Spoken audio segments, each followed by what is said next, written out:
Mas vamos que vamos, então. Ô, Sheila, aprovou o orçamento? Já era. Isso, já estamos acabou com o pé o no ano, ano né? que vem. Foi aprovado pelo Congresso o orçamento de 2022 e o orçamento traz reajuste para policiais e dinheiro para o fundão eleitoral. Ava! Além de emendas. De Brasília, fala Thalita Almeida. O Congresso Nacional aprova a proposta do orçamento de 2022 com previsão de 1 bilhão e 700 milhões de reais para o reajuste salarial dos policiais federais.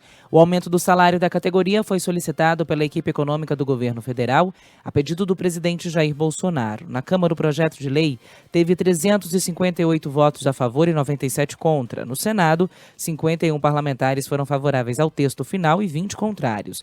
A proposta prevê ainda 4 bilhões e 900 milhões de reais ao Fundo de Financiamento das Campanhas Eleitorais. O valor é abaixo dos 5 bilhões, que foi proposto inicialmente pelos congressistas, mas muito acima do que foi usado nas últimas eleições presidenciais. Em 2018, os partidos tiveram 1 bilhão e 700 milhões para a disputa eleitoral entre deputados, senadores, governadores e presidente. O vice-presidente da Câmara, Marcelo Ramos, do PL, disse que o chamado fundão representa apenas 0,1% do orçamento de 2022. É preciso esclarecer à sociedade brasileira que o fundo eleitoral é 0,1% do orçamento. Portanto, eu prefiro falar dos outros 99,9% do orçamento, que são recursos que garantirão pelos próximos 12 meses o Auxílio Brasil, que garantirão pelos próximos 12 meses o Vale Gás.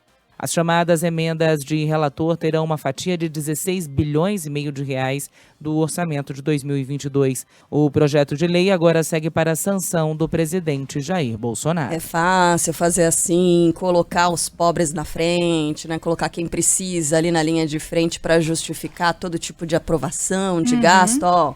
Estamos de olho, viu? Estamos de olho nesse tipo de discurso. No argumento, né? Mas na hora de aprovar o orçamento mesmo para valer, o que aconteceu foi isso que a Thalita resumiu aí pra gente. O orçamento prevê quase 5 bi para campanhas, 16 bi e meio para indicações em obras nas bases eleitorais dos parlamentares, além da inclusão aí do reajuste para os policiais federais.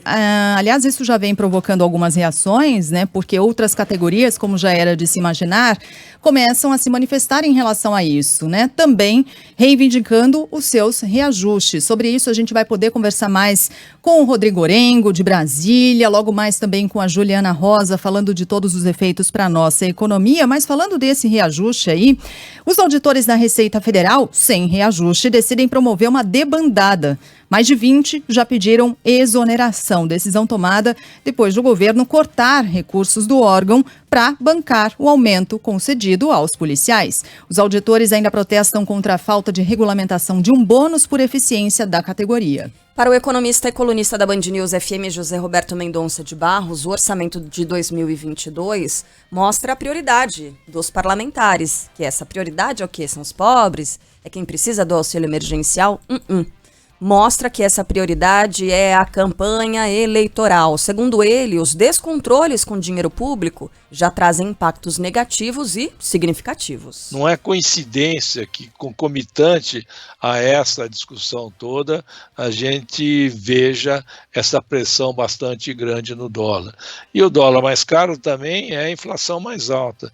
Então tem um efeito sim, não é um efeito só de efeitos da paisagem, tem um efeito ruim na economia e a gente vem convivendo com isso e agora nesse final de ano está mais nítido ainda. E falar, é o dólar que está mais alto, o dólar fechou a 5,74, né, ontem. A gente ainda tem o dólar valendo mais de 5,70, que é 5,73. 5,739. Esse é o valor do dólar comercial do fechamento de ontem. E quando a gente fala em dólar mais alto, né, Sheila, a gente não está falando só em viagem internacional, a gente não está falando só em preço de viagem aérea, preço mais alto daquele perfume importado, não é isso só. Preço do pãozinho sofre impacto do dólar. Toda a nossa cadeia, tudo que a gente paga, sofre impacto do dólar. É isso. Então, uma decisão que é tomada em Brasília, que afeta profundamente a nossa economia, vai continuar afetando, né, pelo menos pelo próximo ano.